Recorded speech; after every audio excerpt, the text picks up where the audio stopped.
আসসালামু আলাইকুম রহমতুল্লাহ। যে ভিডিওটি আপনারা দেখতে পারলেন, জামাতের মহিলা কর্মী যারা নারায়ে তাকবীর দিচ্ছেন, রাস্তায় নেমে, তাদের সাথে পুরুষ অগণিত রয়েছে। আমার প্রশ্ন হলো, জামাতে ইসলাম, জামাতের শেষে যেখানে ইসলাম ব্যবহার করা হয়, এখন যদি ইসলামই না থাকে তো জামাতে ইসলাম বলাটা অযৌক্তিক একটা ব্যাপার।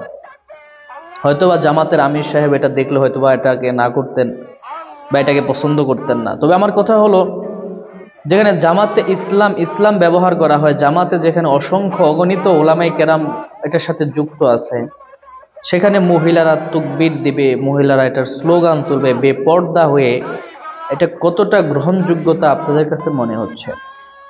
আমরা বাঙালি মানুষ তো দুর্বল ইসলামের প্রতি। যখন আমাদেরকে কেউ বলে যে এটা করলে ইসলামের এই লাভ হবে, এটা করলে এই ফায়দা আসবে ইসলামের জন্য, তখন মানুষের মন নরম হয়ে যায়। এই জন্য অনেক মানুষ ইসলামপন্থীদেরকে পছন্দ করে থাকে।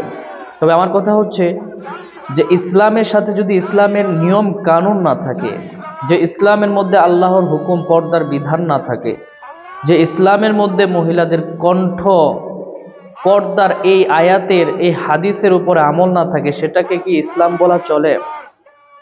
এটাকে তো ইসলাম বলা চলে না। এটা তো মদিনার ইসলাম নয়। যদি আপনারা গণতান্ত্রিক বিশ্বাসে বিশ্বস্ত হয়ে দেশ চালাতে চান, তবে আমার কথা হলো যে শুধু জামাত রাখেন, এখান থেকে ইসলামকে মাইনাস করেন, এখানে ইসলাম রাখার কোনো তো প্রয়োজন নাই। আর যদি জামাতে ইসলাম ব্যবহার করেন, তো আমার অনুরোধ থাকবে এগুলোর থেকে আপনারা আপনাদের নেতাকর্মীদেরকে সমঝোতা করেন, তাদেরকে বুঝান, মহিলাদেরকে পর্দার ভিতরে আনেন। এটাকে কি বলে এটা কি ওই মহিলাদেরকে দিয়ে তাকবীর দিতে হবে এরকম কোনো নিয়ম আছে? কোনো নিয়ম নাই।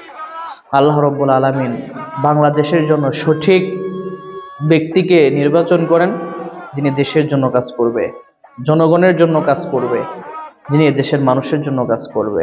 আল্লাহ আমাদের সবাইকে বোঝার তৌফিক দান করেন।